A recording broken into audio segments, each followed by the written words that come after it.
Hello everyone, in this video I'm going to show you everything you need to know to get a 5 on the AP Calculus AB exam. Number 1. The existence of a limit. A function f(s) has a limit L as s approaches c if and only if limit of the function f(s) when s approaches c minus equals limit of the function f(s) when s approaches c plus. Right? Now, number 2, we're going to talk about the continuity. A function is continuous at a point s equals a if and only if f of a exists. Limit of f of s when s approaches a minus equals limit of f of s when s approaches a plus. Limit of f of s when s approaches a equals f of a. Number 3, we're going to talk about the limit definition of a derivative. So we have f prime of s equals limit of f of s plus h minus f of s over h when h approaches 0. Or we have another form, it's going to be f prime of a equals limit when s approaches a of f of s minus f of a over s minus a. Now number 4, we're going to talk about the continuity and differentiability. A function is differentiable at a point, then it is continuous at that point. If the function continuous, then it may not be differentiable. We're going to talk about the last video rule. If the limit of f of s over g of s when s approaches a has the indeterminate form 0 over 0, infinitive over infinitive, negative infinitive over infinitive, infinitive over negative infinitive, or negative infinitive over negative infinitive, then the limit when s approaches a of f of s over g of s equals limit when s approaches a, you're gonna take derivative of the numerator and derivative of denominator. Topic: analyzing a function based on its derivatives. Alright, first we're gonna talk about the increasing and decreasing of the function. Alright, so in order to determine if the function is increasing, we need the first derivative f prime of s greater than 0. The function f of s is decreasing. Now if f prime of s less than 0, then the function f is decreasing, right? Now, in order to determine the relative or local extrema of the function, we have two different ways to do it. The first way, we can use the first derivative test. We need to find the critical numbers. Critical numbers are s value that makes f prime equals 0 or undefined. Then you're gonna set up the side charts. Suppose you have the critical number c right here, right? On the left of c is gonna be negative. On the right of c is gonna be positive, right? Then the function is decreasing, then increasing. This one is relative minimums, right? Similarly, if you have the critical number c, on the left of c is to be positive, on the right of c is to be negative. then the function is increasing, then decreasing. This one is relative maximum, right? Now, the second way to do this one is to use the second derivative test. We still use the critical numbers right here. Alright, so if f the program of c greater than 0, the function has the relative minimum, right? If f the program of c less than 0, the function has the relative maximum, right? Now, if f the program of c equals 0, the test fails, right? Move on to the next one. In order to determine the absolute or global extrema, we're going to use the candidate test. Normally, you will see the closed interval a and b. Alright, so suppose you have the critical number c.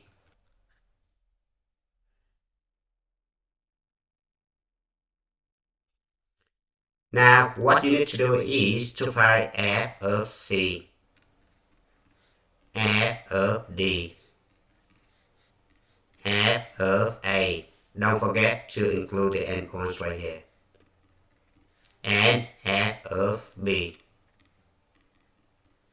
Alright, so suppose f of c equals 10, f of d equals 2, f of a equals 4, f of b equals 11. Alright, so you can conclude that this one is the global maximum.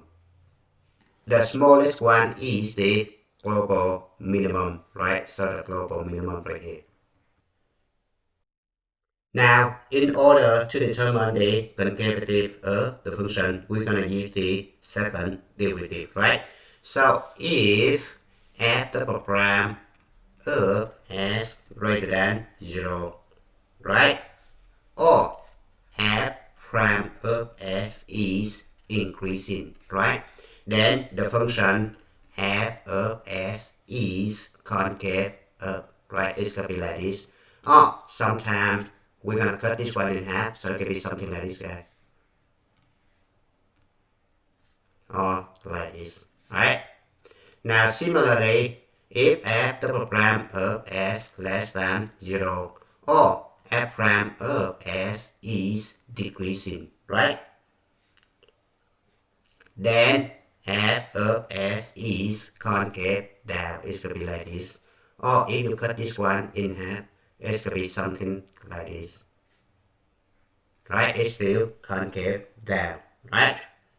Now, next one, in order to determine the point of inflection, it means the point where the concavity changes. Right? We're going to use the first derivative. The graph of the function f has a point of inflection where f prime changes from increasing to decreasing or decreasing to increasing. Now, another way to find the points of inflection is to use the second derivative.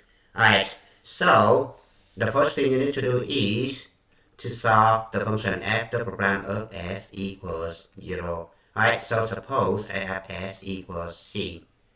And you need to find the value of s where f the program of s is undefined. Right? And then you're gonna draw the side chart or the number line, right? So suppose I have c right here. Right?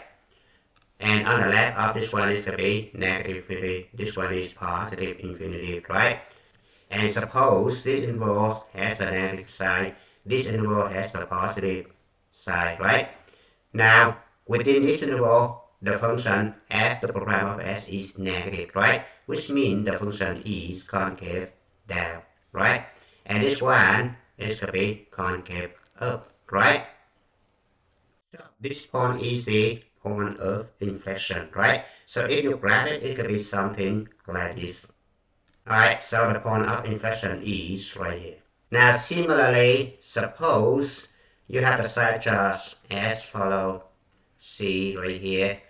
This is negative infinity, positive infinity, right? and this interval is positive, this interval is negative, right? So f the program is positive within this interval, the function concave up, right? If the program is negative within this interval, the function is concave down, right? So if you graph it, it's going to be something like this. Alright, so the point of inflection is right here. Now, one thing you need to remember is that the side charge does not give you credit on the AP exam. The side chart only help you make determination if the function is increasing or decreasing. The function has a maximum or minimum. The function is concave up or concave down. That's it. Alright, so in order to earn full credit on the AP exam, you must justify your answer using the following. For example, the question wants you to determine if the function is increasing or decreasing on the interval a and b. You need to say the function f of s is increasing on the interval a and b because f prime of s greater than 0. The function f of s is decreasing on the interval a and b because f prime of s less than 0. Similarly, in order to determine the relative minimum, maximum, or point of inflection, you need to say that the function f of s has a relative minimum at a point s equals a. Because f prime of s changes signs from negative to positive when s equals a. The function f of s has a relative maximum at a point s equals a. Because the function f prime of s changes sign from positive to negative when s equals a. The function f of s has a point of inflection at a point s equals a. Because f double prime of s changes sign when s equals a. Alright, so the best way for you to memorize this one is to use the side charts. For example, you have the number line right here, and you have the critical number right here, right? So the left side right here has the positive sign. The right side is negative, right? So the function is increasing and decreasing, right? So this one is relative mass, right? Similarly, this one is relative minimum, right? For the inflection points, you have the side chart for the second derivative, right? Suppose this one is a, right? So it's going to be negative and positive right here. So f the program is negative and f the program is positive right here. The function is concave down and then concave up like this, right? So the point of inflection is right here.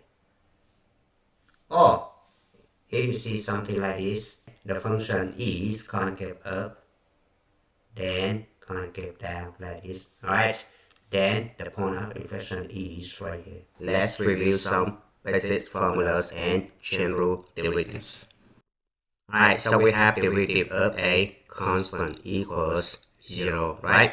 Derivative of constant times a function f of s is going to be constant times derivative of the function f of s. Now we have the product rule. U times v prime is going to be u prime times v plus v prime times u, right? We have the quotient rule. U over v prime is going to be u prime v minus v prime u over v squared. Alright. Now we have the sum and difference rule. U plus v prime is going to be u prime plus v prime, right? If you have subtraction, and then this one should be subtraction, right? Now we have the chain rule. So if you have the function h of s equals f of g of s. Now if you take derivative of this one, it's going to be f prime of g of s times g prime of s. Now we have the power rule. S to the n derivative is going to be n times s to the n minus 1. U to the n prime is going to be n times u to the n minus 1 times u prime. A to the s prime is going to be a to the s times ln a.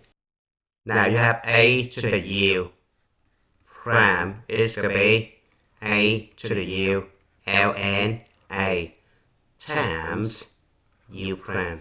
Now you have e to the s prime is going to be e to the s, right? E to the u prime is going to be e to the u times u prime.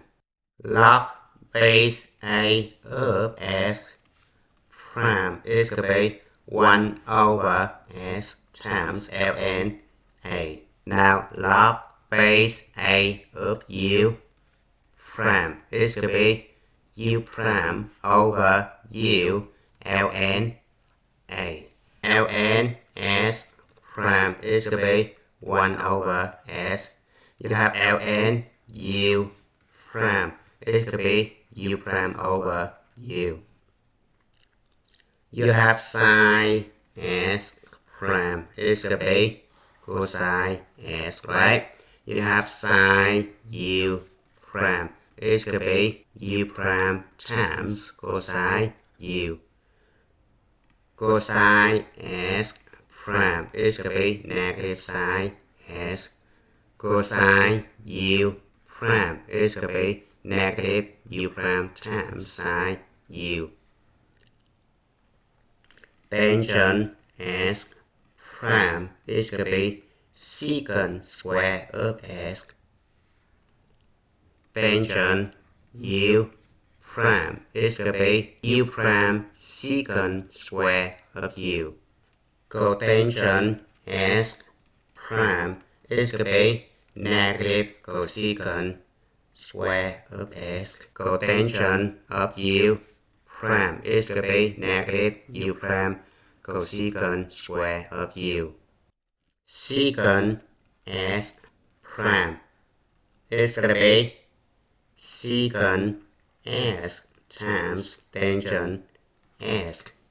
Secant u prime is going to be u prime secant u tangent u. Cosecant s prime is going to be negative cosecant s cotangent s. Cosecant u prime is going to be negative u prime cosecant u cotangent u. Inverse sine s prime is going to be 1 over square root of 1 minus s square. Inverse sine u prime is going to be u prime over square root of 1 minus u square. Inverse tangent s prime is going to be 1 over 1 plus s square.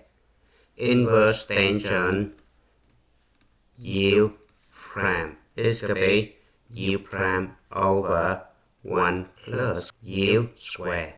Inverse cosine s prime is negative 1 over square root of 1 minus s square. Inverse cosine u prime is going to be negative u prime over square root of 1 minus u square. Inverse cotangent s prime equals negative 1 over 1 plus s square. Inverse cotangent u prime equals negative u prime over 1 plus u square. Inverse cosecant s prime is negative 1 over s times square root of s squared minus 1. Inverse cosecant u prime is negative u prime over u square root of u squared minus 1. Inverse secant s prime is 1 over s square root of s squared minus 1. Inverse secant u prime is u prime over u times square root of u squared minus 1. Now we're going to talk about the derivative of an inverse function. Alright, so derivative of the inverse of f of s equals 1 over f prime of inverse of f of s. Now you see the graph of the function f of s and its inverse, right? So in other words, we can manipulate this formula as follows. So you want to find derivative of inverse of f of s, and you need to evaluate this guy at s equals f of a. It's gonna be 1 over f prime of a. You can write the derivative of inverse of f of b. It's gonna be 1 over f prime of a, where b actually f of a, right? Now lastly, we're gonna talk about the linear approximation. Alright, so it's important to know that the linear approximation is given by the formula f of s is equivalent to f of c plus f prime of c times s minus c, where c and f of c is the tangent point. Now, how do we have this formula? Remember, you learned from algebra 1. We have y minus y1 equals m times s minus s1, right? This one is the point slope form formula, right? In this situation, s1, y1, e, c, and f of c, right? And the slope m right here actually f prime of c, right? So we substitute over here, and we have y right here is actually f of s, right? So we have f of s minus y1, which means f of c, right? Equals f prime of c times s minus c, right? So I'm gonna add f of c both sides, so I have f of s equals f of c plus f prime of c times s minus c. That's why I get this formula right here, right? Now it's important to know whether the linear approximation gives you the overestimate or underestimate. Alright, so we look at this one right here. This is the function f of s, the curve right here is the function f of s, right? Now you have the tangent line right here, and if the function is concave down and the tangent line is above the function, right? We can say that this one is overestimate, right? Look, at this point right here is the value of this guy right here, right? At the point A right here, we have f of a right here, right? So this guy above this guy, which means f of s right here, greater than f of a, which is overestimate, right? Similarly, if the function is concave up, and then you have this one right here, it's gonna be this guy, right?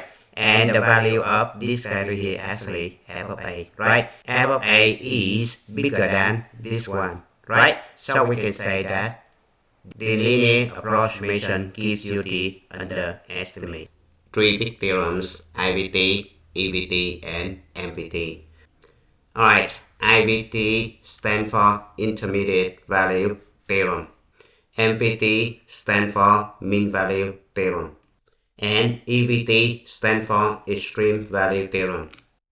Alright, now for the IVT, if the function f of s is continuous on a closed interval a, b, and k is any number between f of a and f of b, then there exists at least one value c in the closed interval a and b, such that f of c equals k. Right?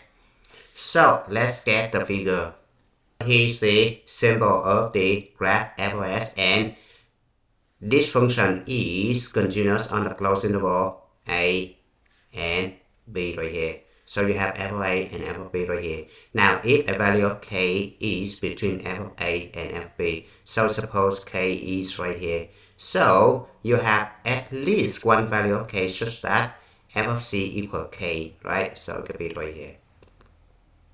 So I have the first value right here, right? F of c1, right? You have c1 right here. This is c2. So this is f of c2, right? This is c3, right? This is f of c3, right? Suppose k is right here. So you only have two values, right? This guy and this guy, right? Suppose k is right here, right? You only have one value, right? So to restate this formal statement, we're going to say that on a continuous function, you will hit every y value between two given y values at least one, right? Now note on the AP exam. When writing a justification using the IVT, you must say the function is continuous, even if this information is provided in the question, so keep that in mind. Now we're going to move on to the second theorem, that's called MVT. If the function f(s) is continuous on the closed interval a and b, and differentiable on the open interval a and b, then there must exist at least one value of c in the open interval a and b, such that f prime of c equals f of b minus f of a over b minus a. Alright, now let's get the figure as follows. Alright, so look at the figure right here. You see that the function is continuous on the closed interval a and b and differentiable on the open interval a and b, right? There must be at least one value of c. In this situation, we have two values of c, c1 and c2 right here, right?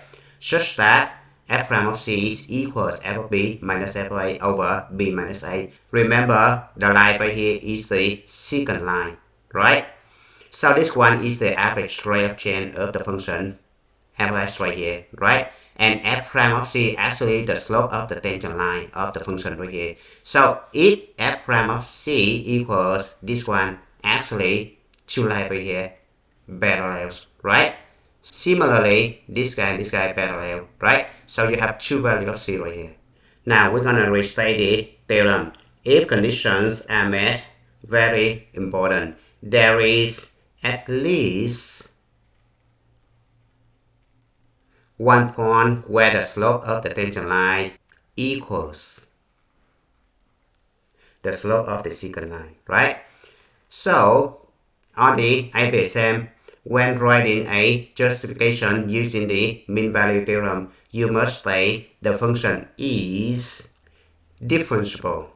Remember that continuity is implied by differentiability, even if this information is provided in the question, right? So keep in mind, if the function is continuous, it doesn't mean that the function is differentiable, right? So for example, if you have the function like this and you have the sharp turns right here, the function is not differentiable right here, right? So this statement is not true, right? But if the function is differentiable, and then it's going to be continuous, so keep that in mind. Question may ask students to justify why the MVT cannot be applied, often using p-square functions that are not differentiable over an open interval. Right. Now let's move on to the last theorem, EVT. A continuous function f(s) on the closed interval a and b attains both an absolute maximum f of c greater than or equal to f(s) for all s in the interval and an absolute minimum f of c less than or equal to f(s) for all s in the interval. To restate the theorem, we're going to say every continuous function on a closed interval has a highest square value and a lowest square value. Now let's get the figure. Alright, so the function is continuous on a closed interval a and b, and the highest square value is right here. And this is absolute maximum, right? And the absolute minimum is right here. Now on the AP exam, when writing a justification using the EVT, you must say the function is continuous on the closed interval, even if the information is provided in the question. Now, we're going to go back to the mean value theorem right here. Suppose f of b equals f of a, right? Does that mean f of b subtract f of a equals 0, right? So then f prime of c equals 0, right? So this one is the special case. This is called the Rolle theorems. Right, so the Rolle theorem is the special case of the mean value theorem. Alright, number one. If you have the antiderivative of a constant k times the function of f of s ds, and then you're going to bring k to the front, you only take antiderivative of the function f of s ds, right? Number two, if you have the sum of the integral of the function f of s plus g of s ds, or you're going to have the difference, and then you're going to take the antiderivative of each of these functions. Number 3. If you have antiderivative of ds only, it turns out to be s plus a constant c. Number 4. If you have antiderivative of s to the n, ds is going to be s to the n plus 1 over n plus 1 plus c. Note that n must not be equal to negative 1. Number 5. If you have antiderivative of ds over s, it's going to be ln absolute value of s plus c. Alright, now if you have the u substitution, antiderivative of u prime over u du, it's going to be ln of absolute value of u plus c. Number 6, you have the antiderivative of e to the s ds equals e to the s plus c. Alright. You also have antiderivative of e to the as plus b ds. It turns out to be 1 over a times e to the as plus b plus c. Number 7. If you have antiderivative of a to the s ds, it turns out to be a to the s over ln a plus c. Number 8. Antiderivative of sine s ds equals negative cosine s plus c. Now you have antiderivative of sine of a s plus b ds is going to be negative 1 over a cosine of a s plus b plus c. Number 9. If you have antiderivative of cosine s ds, it's going to be sine s plus c. Similarly, you have antiderivative of cosine of a s plus b ds is going to be 1 over a sine of a s plus b plus c. Now number 10. Antiderivative of tangent s ds is going to be antiderivative of tangent s is going to be sine s over cosine s, right? ds. So you're going to apply the formula antiderivative of u prime over u du is going to be ln of absolute value of the bottom plus c, right? So the top right here can be written as cosine s prime, right? Over cosine s ds, right? Don't forget the negative side right here, right? Because the derivative of cosine can be negative side, right? So negative become positive right here, right? So this guy becomes negative ln of absolute value of cosine s plus c. Now number 11, similar to this one, I have antiderivative of cotangent s ds, right? It's going to be antiderivative of cosine s over sine s ds, right? So it could be antiderivative of sine s prime over sine s, right? ds, and it could be ln absolute value of sine s plus c, right? Now number 12. You have antiderivative of secant s ds.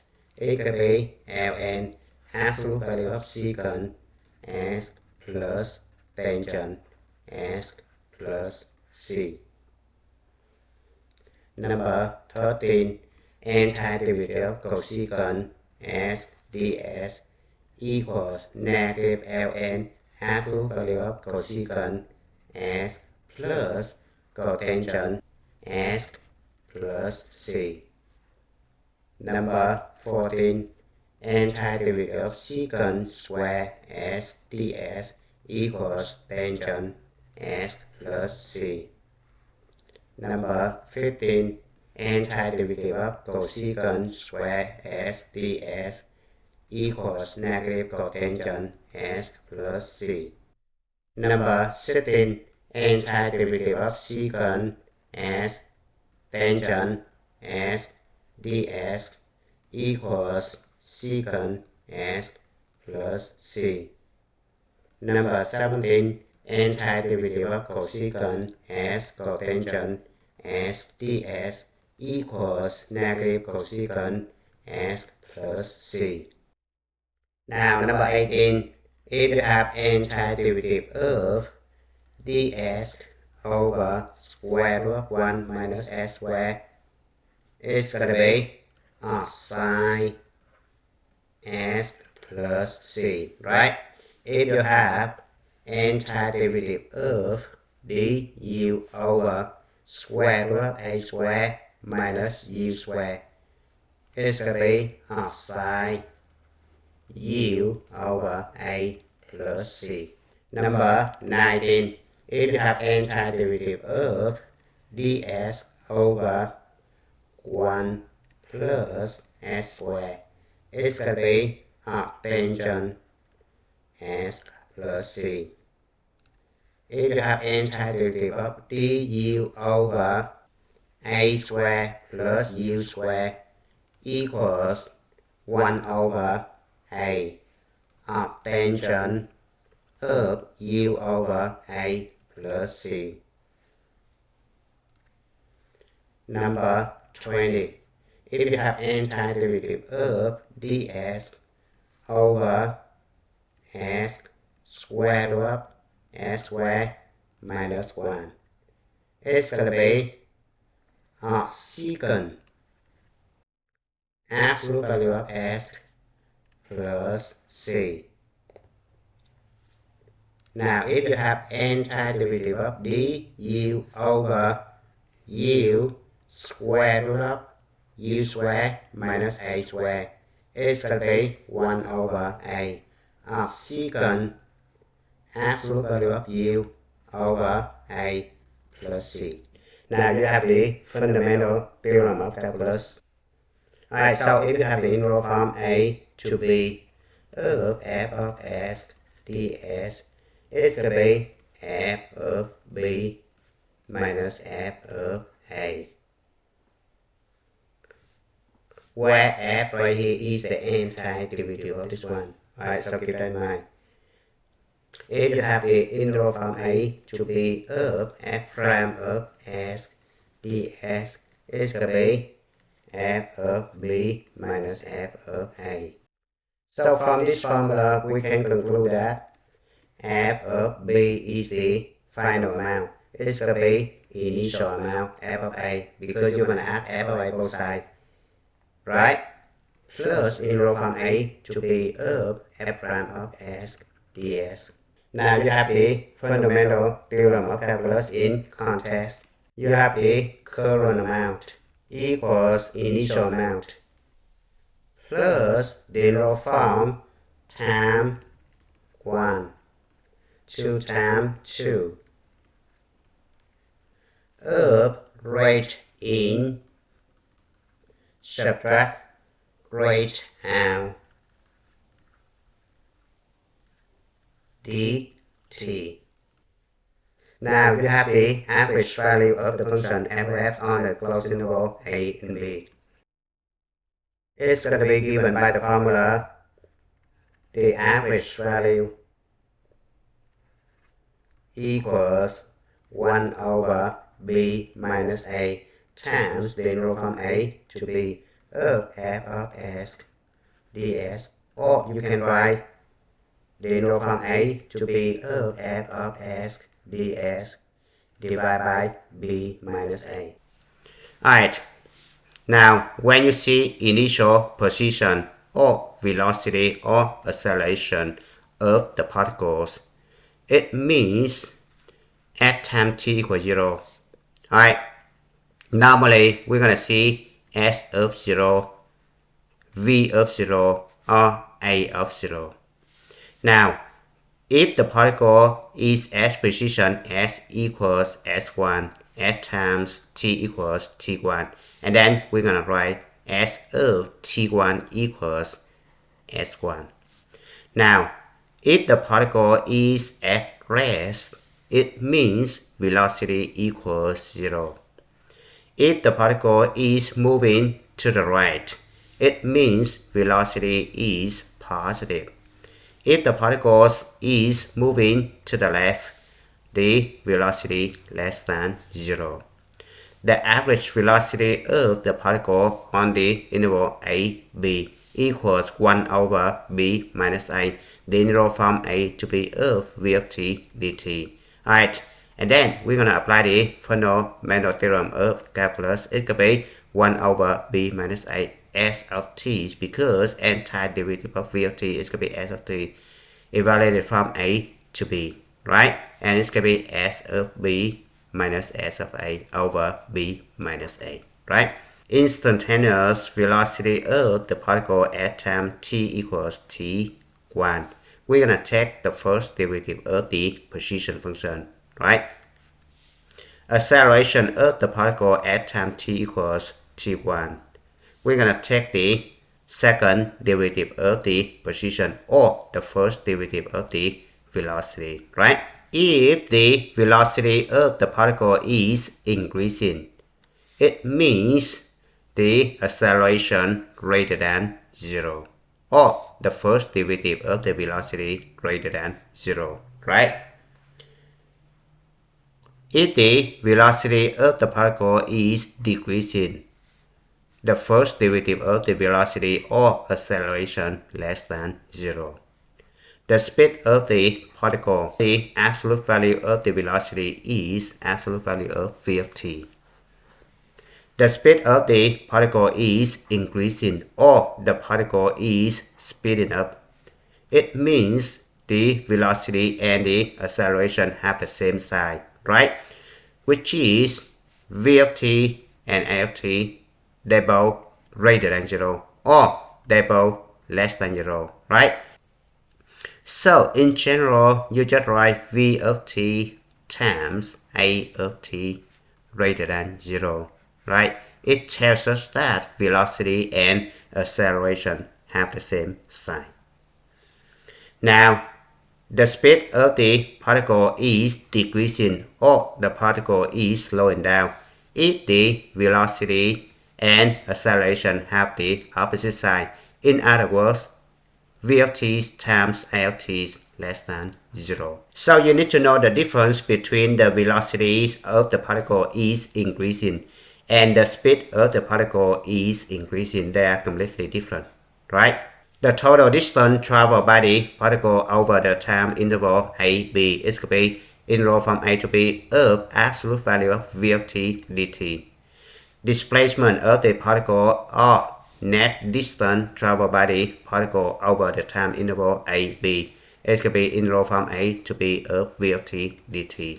Alright, so you need to know the difference between total distance and displacement. Now, the position of the particle at time t equals t2. Alright, it's going to be s of t2 equals s of t1 plus the interval from t1 t2 of vt dt. Right? This one is initial position. Right? This one is the final position. This formula technically comes from this one.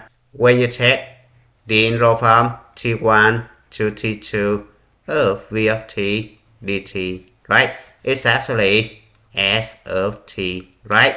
Evaluated from t1 to t2, right? So it could be s of t2 minus s of t1, right? So I'm gonna add s of t1 both sides. So that gives us s of t2 equals s of t1 plus interval from t1 to t2 v of t dt, right?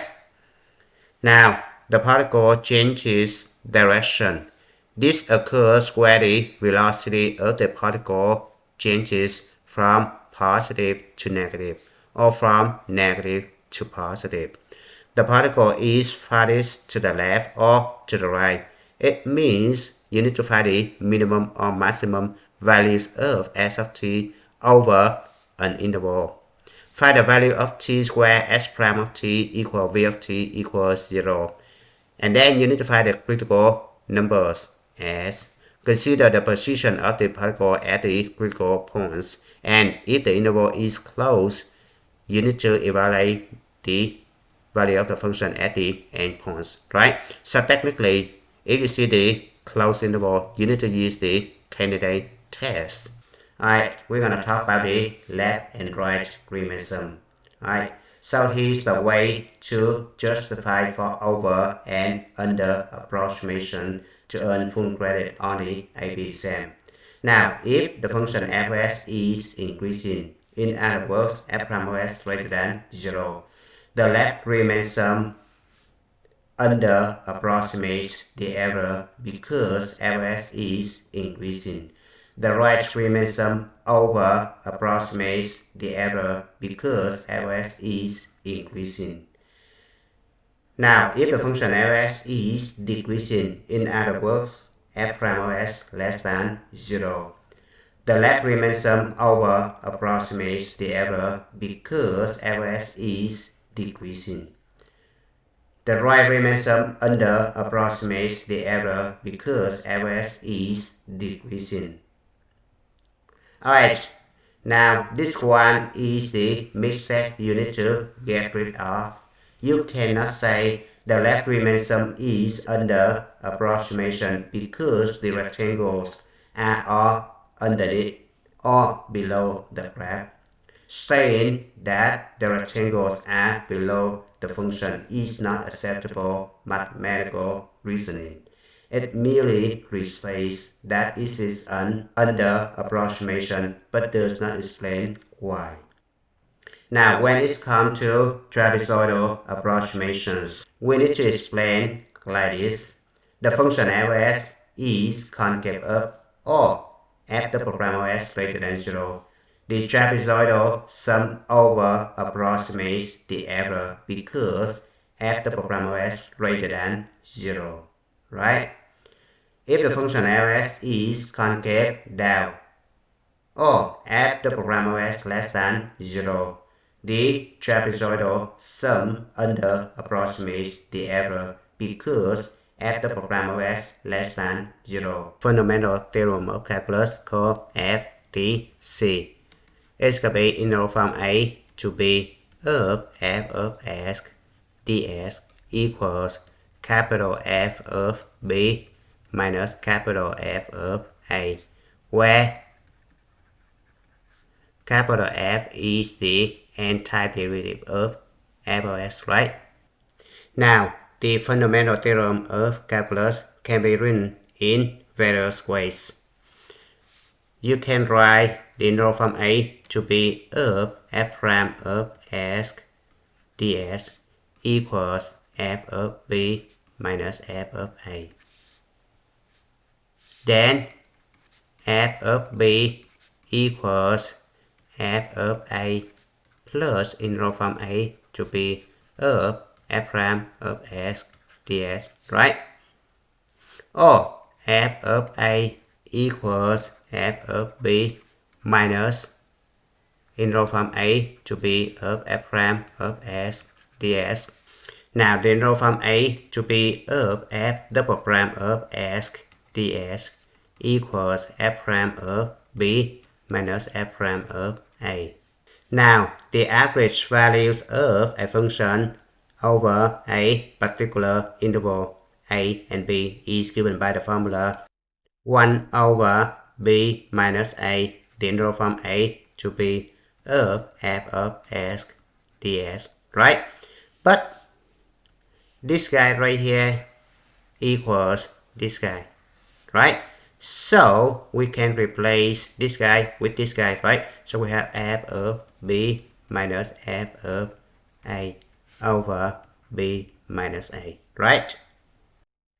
Now we have the other fundamental theorem of calculus version.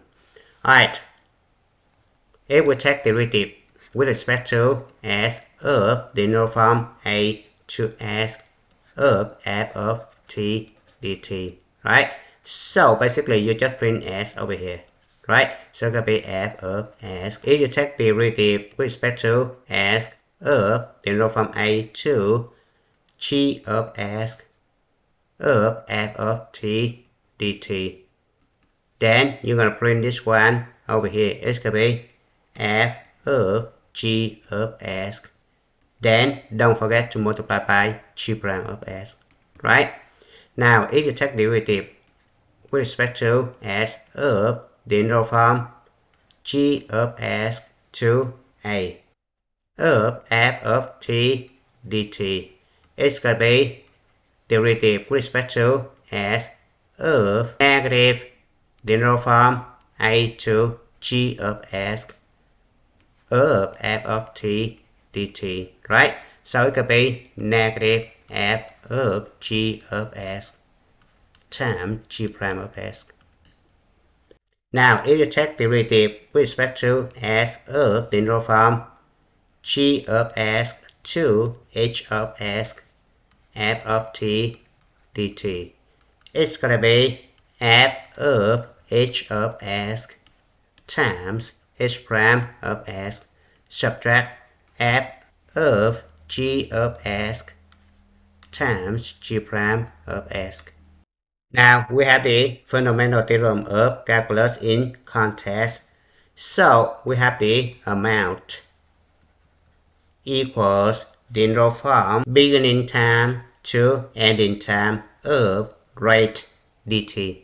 The current amount equals initial amount plus the integral from time 1 to time 2 of rate in dt minus the integral from time 1 to time 2 of rate out dt.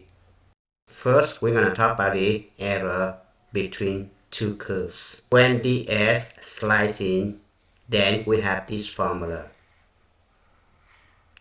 where y top and y bottom are written in terms of s. Alright, so in this situation, it's going to be the vertical rectangle, right? This one is the height, this one is the width. The height is the distance between the y top and y bottom. The width is ds, right? Now, similarly, dy slicing, you have this formula, where s right and s left are written in terms of y, right? And in this situation, you have the horizontal rectangle. Now, first, we need to sketch the region and draw a representative rectangle to be used in determining whether setting up with respect to ds or dy. Determine the slicing direction. Then find the volume of the slide, which will be the area of the face times the thickness. Determine the total volume by summing up the slides using the definite interval. Lastly, use the following templates to set up a definite interval. ds slicing, you're going to use this formula, where A of S is the area of the surface written in terms of S. dy slicing, you're going to use this formula, where A of y is the area of the face written in terms of y. Now, the volume of a solid of revolution. First, you need to sketch the region to be revolved and a representative rectangle, whose width can be used to determine whether iterating with ds or dy. Second, set up a definite interval after determining whether the slicing using ds or dy, so that the slicing is perpendicular to the axis of revolution. Lastly, identify the outside radius and the inside radius and use the appropriate template from below.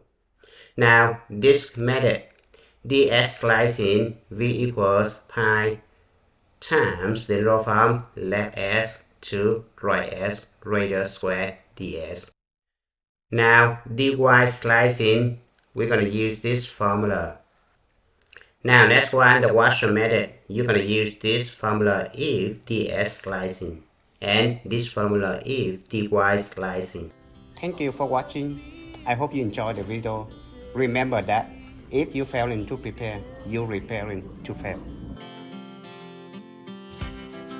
We rise like tall buildings as the chemicals they take us higher.